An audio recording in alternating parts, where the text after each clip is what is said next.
Bonjour à tous et à toutes et bienvenue dans la Shadow March. La Shadow March, c'est le résumé session après session d'une campagne de jeu de rôle bac à sable motorisée par Shadow Dark, où à chaque fois on reprend pile là où on s'était arrêté la fois précédente et on raconte un peu ce qui s'est passé. On essaye de voir les choix des PJ, un peu ce que j'avais préparé, les différentes situations qu'on a eu à jouer. Comme ça vous donne une sorte de petit rapport de bataille de jeu de rôle, vous voyez. On reprend immédiatement là où on s'était laissé la dernière fois, alors que nos PJ étaient dans le repère de la sorcière. Alors, si vous vous souvenez de la dernière fois, nos PJ étaient dans une situation critique, ils s'étaient enfermés dans une pièce qu'ils avaient barricadée, ils avaient traversé le donjon finalement en courant après un combat désastreux. La sorcière était blessée, eux aussi, et il s'agit maintenant pour les PJ de savoir comment est-ce qu'ils vont faire pour survivre, de 1, et est-ce qu'ils vont réussir à sauver Morane, la jeune fille qu'ils cherchent depuis bien longtemps maintenant, depuis on va bientôt être à la dizaine de sessions, quoi. Donc la première chose qu'ils font, c'est que maintenant qu'il y a une petite accalmie,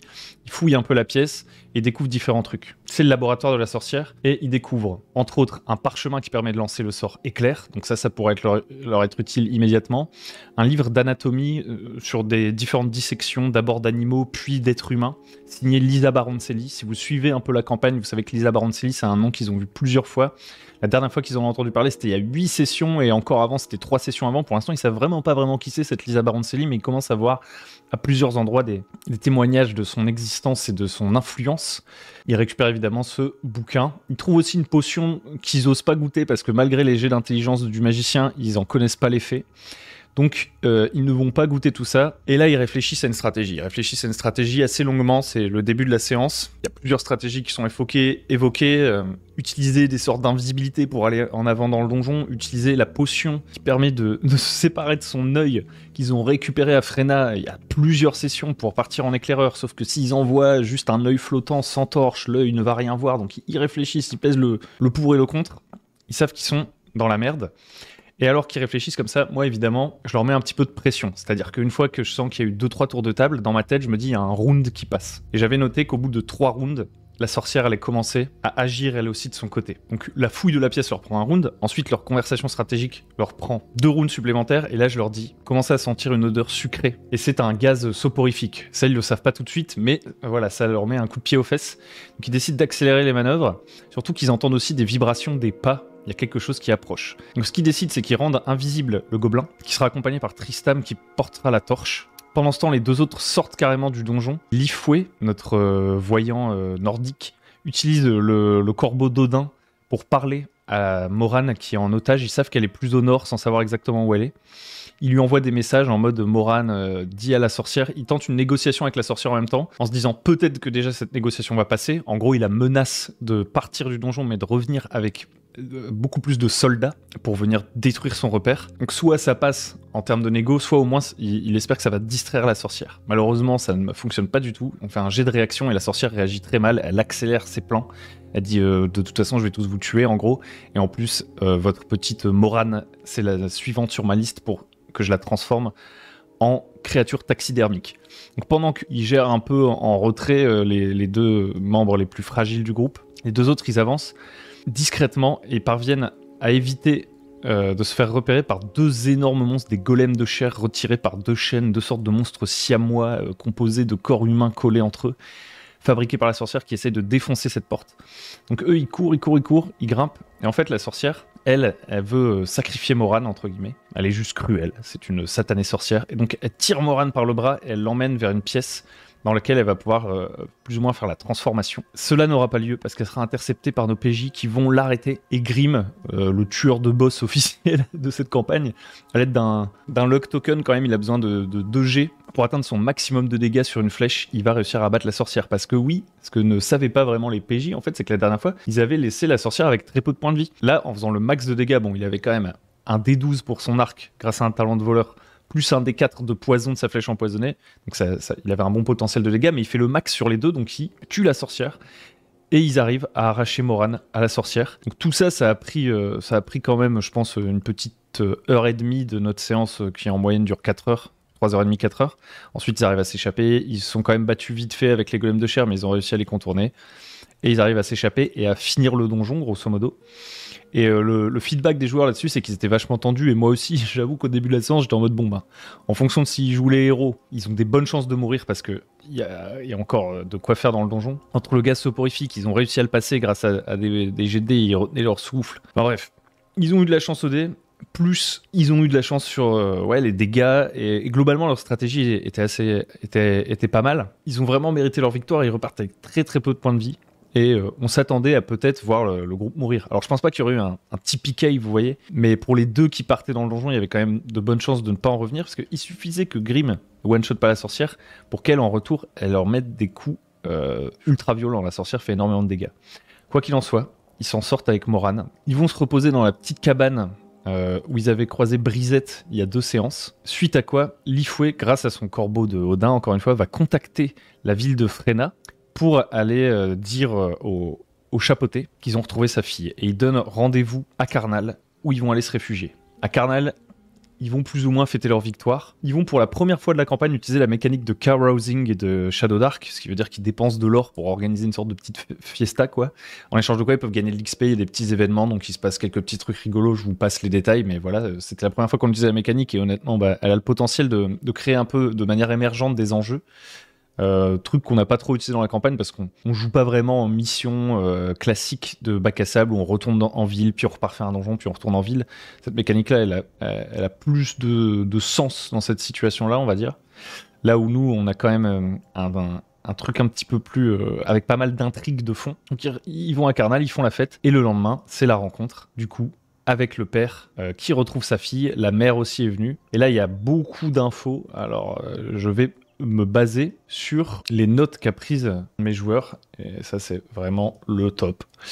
Donc, note séance 19, donc tout ça, blablabla, c'est ce que je vous ai raconté. Donc à Karnal, ils arrivent vers midi, ils attendent le chapeauté, Moran va leur expliquer que la sorcière qui était dans la grotte s'appelait Greta, et que l'ogre qu'ils ont tué à la séance dernière avait une famille, apparemment, puisqu'elle les a entendus discuter. Et apparemment, la frère et la belle-sœur de l'ogre se trouvent actuellement au manoir Baroncelli. Donc le manoir Baroncelli, c'est un endroit où de toute façon ils allaient sûrement finir par se rendre, puisque Églantin, le magicien, doit récupérer, je vous rappelle, des livres, parce qu'il y a Monsieur Bookman de l'Académie de Pagor qui lui a dit d'aller récupérer des livres chez Baroncelli. Donc ils allaient s'y rendre, mais maintenant il y a plus de choses qui convergent. Et évidemment, c'est voulu de ma part, même si tout ne converge pas forcément comme les PJ, pour les raisons que les PJ présument. Ils vont aussi avoir l'occasion de revoir Loïs. Loïs, le père des 2 filles qui avaient disparu avec Rupert et Lucien, qui va leur demander s'ils ont retrouvé sa fille, et non, et pour ça, ils n'ont pas vraiment de nouvelles. Donc ça, c'est les choix, hein, dans un bac à sable.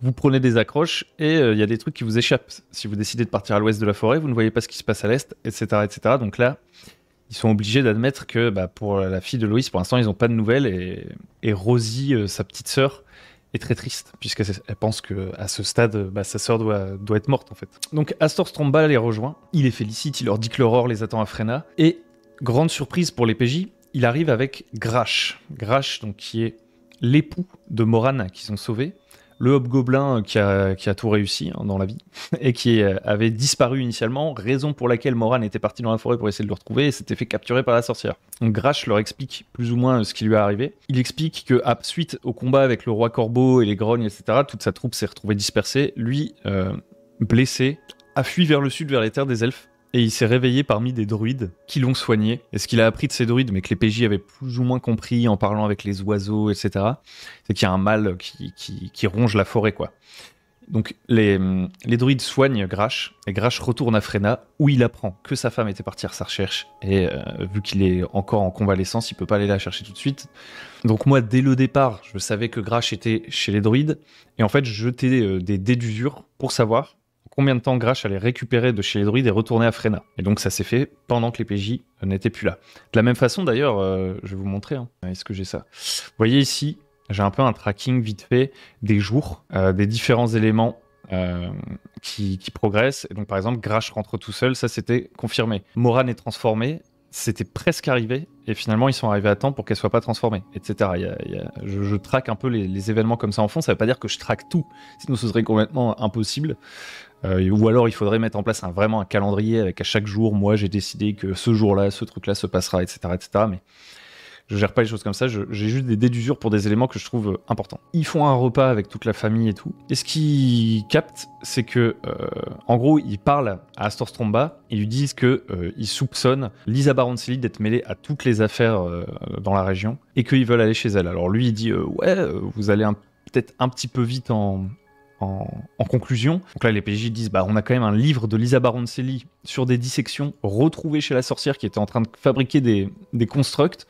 Donc à un moment donné, dans tous les cas, il va falloir se rendre chez Lisa Baroncelli, ce que, évidemment, Astor Stromba reconnaît. Il va falloir y aller, que ce soit, par exemple, la sorcière qui ait volé le livre ou Lisa Baroncelli qui donnait le livre à la sorcière. Dans tous les cas, il y a un truc à aller fouiller de ce côté-là. À ce moment-là, alors, normalement, c'était jour 15, mais là, je sais pas pourquoi j'ai mis jour 16. Hop, donc jour 15, là, on est au jour 15 quand ils sont à Karnal, et donc ce qui se passe, c'est qu'il y a Cardiane qui revient. Alors Cardiane, bon, ça fait un moment, mais c'était au tout début de ce nouvel acte, c'était la chef des fiers-routiers, avec qui ils étaient au tout début, dans l'intro de cet acte 2. Elle était partie du côté de Fracha, qui est une ville plus au nord, pour parler avec le chapeauté Bronda Ugor de Fracha. Donc ici, c'est la map de toute la région, hein. Donc là, c'est Frena, c'est là où se trouvent les PJ. Elle était partie vers le nord pour voir s'il y avait des problèmes de grogne aussi au nord, et donc elle revient en leur expliquant qu'il y a des grognes aussi au nord, mais que les grognes n'attaquent pas les gens du nord. En fait, ils convergent tous vers la forêt. Donc ce qui met la puce à l'oreille, une fois de plus, au PJ sur le fait que les grognes sont quand même au cœur de cette affaire également. Et donc, évidemment, ils vont décider de tous partir chez la baronne. Un truc qu'ils notent, c'est qu'il y en a un des PJ, à savoir Églantin, qui se trouvait à la gauche de Grash lors du repas à Frena. Et il remarque que Grash, évidemment, est un peu tendu lorsqu'on parle de la baronne. Et les PJ, je sais plus quelles infos exactement ils ont, donc je vais rester assez prudent là-dessus au cas où ils écoutent. Mais ils savent quand même que... hop là, ça c'est pas censé être ici, c'est censé être ici, je crois. Je sais plus, peu importe. Excusez-moi, je refais mon tabletop en même temps.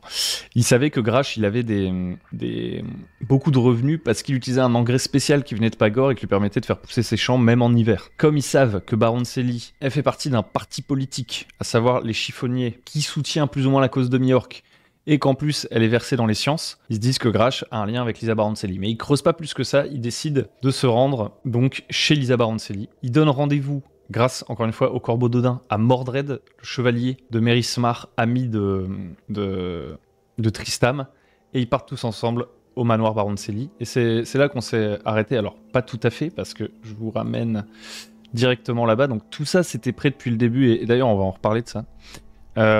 Voilà, là, ils sont arrivés chez Baroncelli. Pour l'instant, ils n'ont rien exploré. Il y a juste Grimm qui a fait son habituel petit tour en éclaireur pour voir un peu la configuration des lieux, et qui a vu qu'il y avait une armure détruite ici, une sorte d'armure renversée. Il a vu qu'il y avait un potager qui poussait même en hiver, donc ce qui leur donne la puce à l'oreille, encore plus sur le côté Baroncelli. Elle a des capacités un petit peu magiques, et elle expérimente des choses même sur le végétal comme sur l'animal. Ils ont vu qu'il y avait 2 chiens de garde ici, et ils ont vu qu'il y avait une effraction au niveau de cette porte, avec des traces de gros pieds à 3 orteils, qui peuvent présupposer être les ogres. Et c'est là qu'on s'est laissé pour cette séance. Et voilà, donc cette séance, elle était plutôt cool, parce que on a repris sur une situation ultra tendue, que grâce à leur stratagème, plus de la chance au dé, ils ont réussi à surmonter alors que c'était pas gagné d'avance. Ils recoupent, je pense, un truc qui leur a bien plu, si je regarde un peu les feedbacks qu'ils ont fait là dans l'immédiat. Je pense qu'ils sont contents, en fait, que de voir qu'il y a des trucs de l'acte 1 là qui commencent à ressurgir, et que peut-être ils vont pouvoir raccrocher un peu sur l'histoire de leurs personnages précédents de l'acte 1 qui sont tous morts, hein. Donc ça je pense que ça les excite pas mal. Et globalement, ouais, la séance était vraiment cool. Pareil, ils sentent que là, ils vont peut-être pouvoir... un truc que je pense qu'ils aiment bien, c'est que là, on a joué beaucoup de séances au jour le jour, vous voyez, dans la forêt et tout. Donc ça veut dire que vraiment, en termes de temps dans la fiction, en fait, ça aura duré pour l'instant 15 jours, enfin 16 jours plus précisément. Donc il y a vraiment ce côté, c'était intense, quoi. On survivait au jour le jour dans la forêt, etc. Ça fait vraiment un chapitre en mode... J'ai envie de dire, moi l'ambiance que je voulais retranscrire, clairement, c'était celle un petit peu de la garde de nuit dans Game of Thrones, hein. C'est un peu ce côté-là, il fait froid, on crève de faim et tout. Et ils ont eu toutes ces galères et ils apprennent plein de trucs sur le côté mystique de la forêt, donc ça crée vraiment un récit concentré qui kiffe. Mais je pense qu'on est tous assez chauds là autour de la table, aussi de voir le truc se réouvrir un peu après. Ils vont quand même être payés grassement à l'issue de leur mission. Bon, là, ils ont encore pas mal de trucs à découvrir chez Lisa Baroncelli qui peuvent encore faire des plot twists, on sait pas du tout où ça va nous mener. Pareil, ils peuvent aussi décider d'aller dans la forêt. Mais voilà, là, la campagne, une fois qu'ils auront, entre guillemets, accompli de remplir leur mission pour laquelle ils s'étaient engagés, elle va pouvoir se réouvrir un peu et sûrement qu'ils vont s'être fait une certaine réputation, au moins dans cette petite zone, auprès d'un chapeauté qui est pas non plus le summum de la noblesse locale, quoi. On va peut-être réouvrir sur un peu du politique. Donc on sent qu'on arrive au bout de quelque chose petit à petit. Je pense que ça va durer encore 4-5 sessions. Ça dépend à quel point, en fait, ils cherchent encore à creuser. Il y a encore pas mal de petits trucs qui se passent en backstage. Mais voilà, l'hiver avance, tout ça. Et c'est cool aussi un peu pour moi parce que je pense qu'en termes de préparation, en fait, là, clairement, pour être honnête, d'ailleurs, il faudra que j'en parle dans le guide du bac à sable parce que j'ai vu qu'il y avait des gens qui disaient, suite au petit guide que j'avais fait, un truc qui serait sympa, c'est de savoir quand est-ce qu'on doit s'arrêter de le préparer le bac à sable, quand est-ce qu'on peut commencer à jouer. Ça peut être un peu intimidant, il peut y avoir un vertige de tout ce qu'on pourrait préparer, on pourrait se retrouver juste dans une boucle de création. Et j'ai envie de quand même préciser un truc, c'est que pour le coup, si l'acte 1 de la Shadow March, si vous suivez depuis ce temps-là, si l'acte 1 il était plus création au jour le jour de ma part, même si j'avais vraiment un gros sandstorm et le terme que j'ai inventé là, à la con de mon guide bac à sable, j'avais un gros sandstorm, je préparais vraiment des grands enjeux, etc. Le premier acte, on va dire que j'étais un peu plus encore dans la manière dont je préparais d'habitude, c'est-à-dire un petit peu au fur et à mesure de la campagne. Là, pour le coup, ce que vous voyez à Frena, et je pense que ça a porté ses fruits, j'ai aucun regret à ce niveau-là, c'est presque un exercice de style. C'est-à-dire que les donjons étaient prêts, j'ai envie de dire, à la première session, presque tout était déjà prêt. Et à la deuxième, je finissais de peaufiner, et ensuite je bougeais un petit potard à droite à gauche, mais les donjons, ce qu'il y avait à l'intérieur des pièces des donjons, tous les PNJ, etc., toutes les créatures, toutes les rencontres aléatoires, j'avais tout créé, et en fait presque, si c'était pas des vieux bullet points, vous voyez, comme il y a ici, hop là. Si c'était pas présenté comme ça, vous voyez, c'est presque une sorte, je l'ai préparé quasiment comme un module en fait qui en soi, alors pourrait pas être filé à quelqu'un pour être joué. En fait, pour le filer à quelqu'un pour qu'il soit joué, il faudrait vraiment qu'il y ait beaucoup plus de détails. Moi, c'est des petites notes, c'est des petits machins. En plus, c'est lié à des intrigues qui n'ont rien à voir. C'est-à-dire que dans les PNJ là, il y a des trucs de l'acte 1, il y a des trucs qui se passent à Pagor, donc qui n'ont des trucs liés à Pagor, donc qui n'auraient pas leur place dans un module qui se contient lui-même. Mais venons-en au fait, j'arrive pas à finir ma phrase. C'est presque ce que je veux dire, c'est que c'est presque un exercice de style, c'est-à-dire que j'avais préparé beaucoup plus que d'habitude. C'est-à-dire que par exemple sur une campagne comme Dead Genesis, où vous pouvez retrouver des petites vidéos et tout, est-ce que je peux vous retrouver Dead Genesis ? Voilà, ça c'était la campagne Dead Genesis que j'ai joué en début d'année. Bon, en fait j'avais une galerie de PNJ, grosso modo. J'avais 3 factions, j'avais une map avec des lieux. Donc c'était quand même déjà très préparé, hein. On est sur de la campagne, j'ai envie de dire hard prep. C'est-à-dire que c'est pas on invente au fur et à mesure. Il y a des trucs et ensuite voilà, c'est à la séance.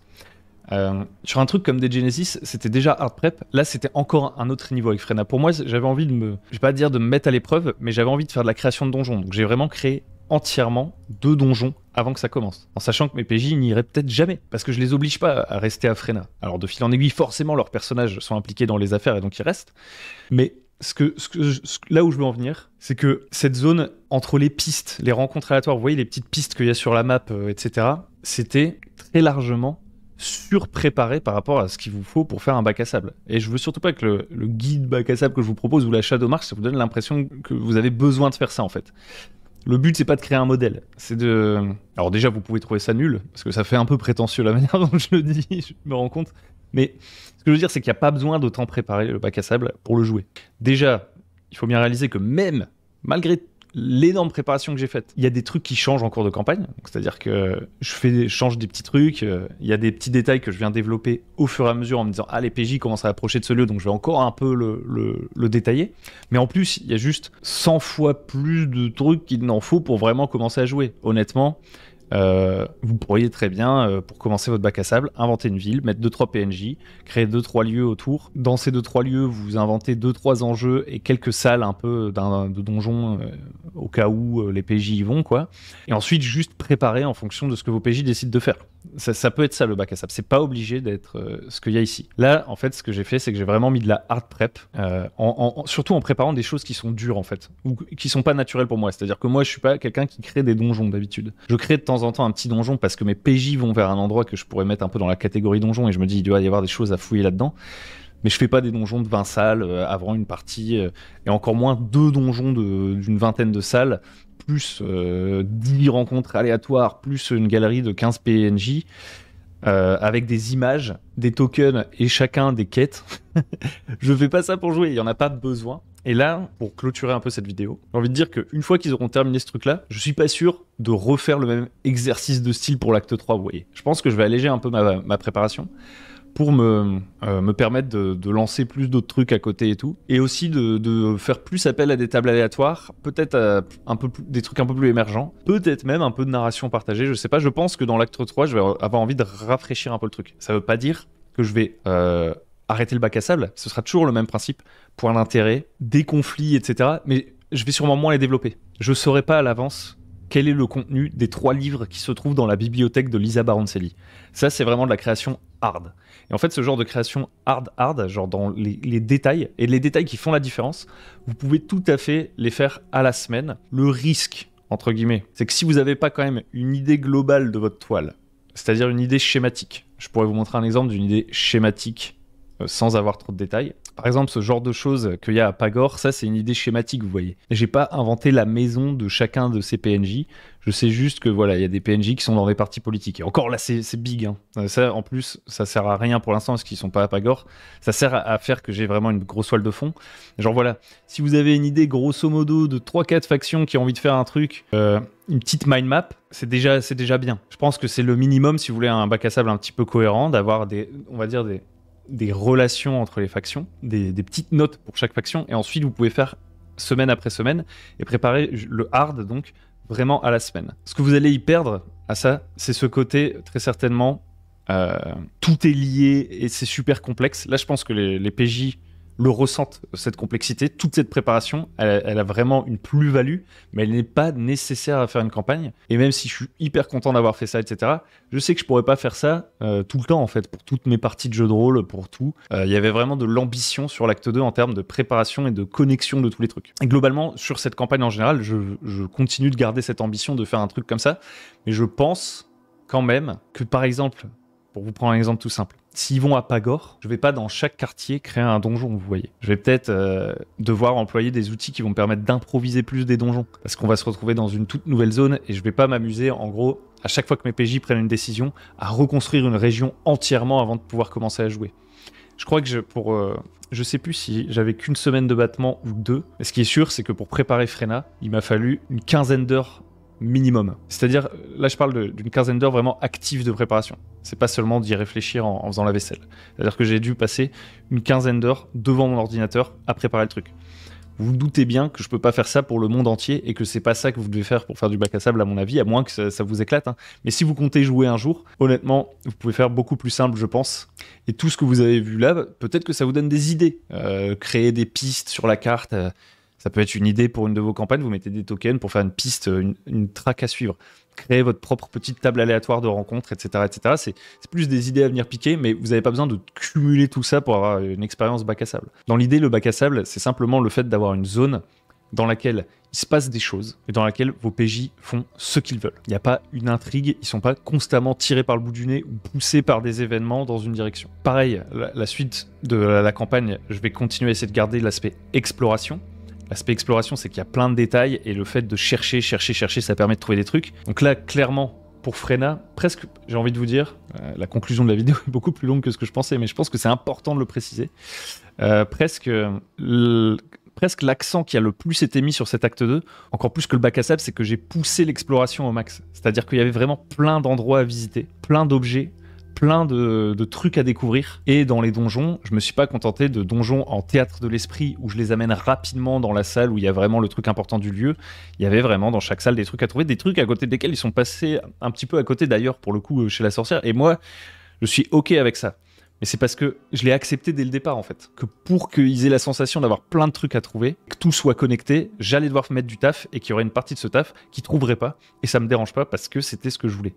Si je veux refaire de l'exploration, je suis pas obligé de faire tout ça non plus. Même si là c'était pousser le potard au max, avec tous les lieux là, vous voyez, il y avait beaucoup de choses à voir. Je suis pas obligé de pousser autant les potards au max. Je peux me dire à chaque séance, là ils vont dans un nouveau lieu, ok, bah dans ce nouveau lieu, je vais placer quelques trucs à trouver, etc. Et le reste, je le ferai aléatoirement et tout, et qu'on ait quand même un sentiment de gameplay d'exploration. Ce sera peut-être pas aussi...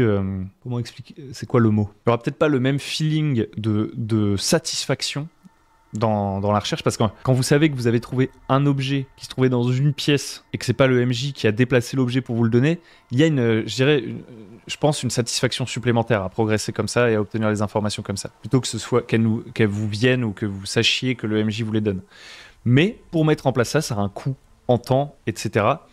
Et vous pouvez tout à fait utiliser des techniques pour vous simplifier la vie, faire plus d'impro, etc. Ça va pas ruiner l'expérience. Ce sera juste une expérience différente. Bref, je pense que j'ai à peu près fait le tour du truc. J'espère que c'est à peu près clair ce que j'essaye de raconter. De toute façon, il y aura sûrement des nouvelles vidéos sur le bac à sable qui vont arriver, que je vais tourner ce week-end. Entre autres avec la réception de Shadow Dark. Alors quand vous verrez cette vidéo, ça fera une semaine que j'aurai prononcé ces paroles, puisque vous avez les épisodes une semaine après que la partie ait été jouée, donc j'aurai déjà reçu Shadow Dark entre temps. Et je peux vous dire que je serai content. Sur ce, merci de m'avoir écouté. N'hésitez pas à liker, à vous abonner. Merci de suivre encore la Shadow March. Et je vous dis à très bientôt sur le bon MJ. Et n'hésitez pas à passer sur Tipeee pour donner une petite pièce. Chapeau l'artiste. Shadow Dark, c'est vraiment trop bien. J'ai trop hâte d'en ouvrir les pages et de le tenir dans mes mains. Oh yeah.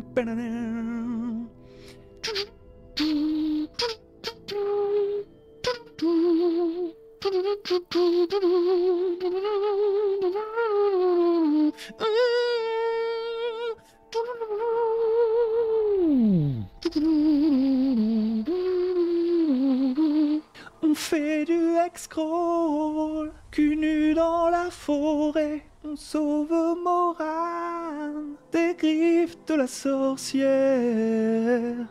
Oui, oui, oui.